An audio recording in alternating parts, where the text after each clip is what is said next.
बिस्मिल्लाहिर्रहमानिर्रहीम। आज हम बना रहे हैं शलजम आलू का सालन। तो सबसे पहले हम पतीला लेंगे, उसमें हम ऑयल डालेंगे। थोड़ा सा ऑयल डाल के ना तो उसमें हमने थोड़ा सा ज़ीरा, थोड़ी सी दड़ा मिर्च, काला नमक, पिंक साल्ट जिसे कहते हैं वो डालने के बाद आलू और शलजम को हमने इसमें थोड़ा फ्राई कर लेना है। इसमें फ्राई करने से ना इसका टेस्ट बड़ा अच्छा हो जाता है। तो मैं तो ऐसे ही बनाती हूँ, इसको पहले फ्राई कर लेती हूँ आलू और शलजम को। और उसके बाद उसमें थोड़ी सी देर 5 मिनट फ्राई करने के बाद हमने थोड़ा सा पानी डाला है और पानी डाल के उसको हमने 10 मिनट के लिए कवर कर दिया था।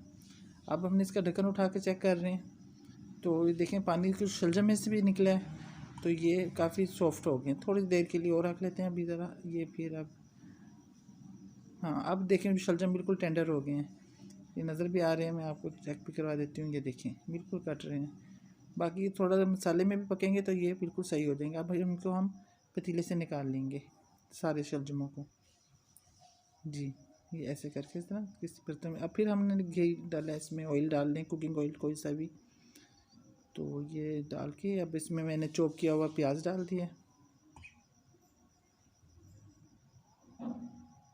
प्याज को ज़्यादा ब्राउन नहीं करना, क्योंकि जितना ज़्यादा हम ब्राउन करेंगे ना तो हमारी हांडी का कलर जो है ना उतना ही ज़्यादा डार्क हो जाएगा। ये लहसुन अदरक का पेस्ट डाल दिया 1 चम्मच।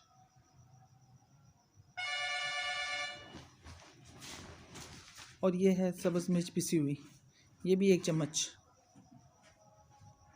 ये सुरख मिर्च पिसी हुई, ये चिली फ्लेक्स, ज़ीरा, गरम मसाला और हल्दी, ये पिसा हुआ धनिया, ये थोड़ा सा साल्ट, ये पिंक साल्ट। पिंक साल्ट मैं इसलिए डालती हूँ, ये बीपी वगैरह के लिए बहुत अच्छा होता है। जो वाइट साल्ट होता है ना उसकी निस्बत ज़रा इसके से हांडी का टेस्ट भी सही रहता है और ये बीपी भी ज़्यादा नहीं होने देता। तो ये हमारे डॉक्टर ने भी कहा था, तो इसलिए मैं पिंक साल्ट का इस्तेमाल करती हूँ। अब थोड़े से टमाटर डाल के इस मसाले को हम अच्छी तरह भून लेंगे। देखें कितना प्यारा मसाला बन गया। 2 चम्मच दही भी ज़रूर डाला करें, इससे भी हांडी का टेस्ट बहुत अच्छा बन जाता है। ये देखें अब थोड़ा सा टमाटर को मैश कर लिया हमने। अब ये मसाला हमारा भुन के बिल्कुल तैयार हो गया। एक ना किनौर क्यूब जो है उसमें डाल देंगे टेस्ट के लिए। नहीं भी डालेंगे तो कोई बात नहीं, आप स्लिप भी कर सकते हैं। और वो जो मैंने फ्राई करके आलू और शलजम रखे थे वो हमने वापस इसमें मसाले में डाल दिए हैं। अब इसको थोड़ी सी देर 1-2 मिनट और भुनेंगे हम, ताकि वो मसाला जो है ना वो उसमें अच्छी तरह से रच जाए।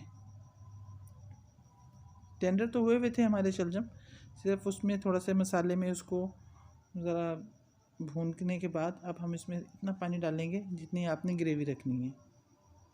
ये देखें ये हमने डाल लिया, शोरबा सा बना लिया थोड़ा सा, ज़रा बहुत खुशक भी नहीं अच्छे लगते। अब इसमें थोड़ा सा धनिया डाल दिए और ये थोड़ा सा गरम मसाला। 5 मिनट के लिए दम देंगे तो ये माशाल्लाह हमारी हांडी पक के तैयार हो गई है। ये तेज़पात रह गया था वो साइड पे, वो पड़ा है तेज़पात जी। ये देखें ये जी हांडी तैयार है। अब मैं इसको आपको सर्व करके दिखा देती हूँ सर्विंग प्लेट में डाल के। आप एक दफ़ा ऐसे बना के देखिएगा, बिल्कुल डिफरेंट टेस्ट आता है, बहुत अच्छा लगता है। ये 2 आलू भी रख दिए ऊपर। माशाल्लाह माशाल्लाह।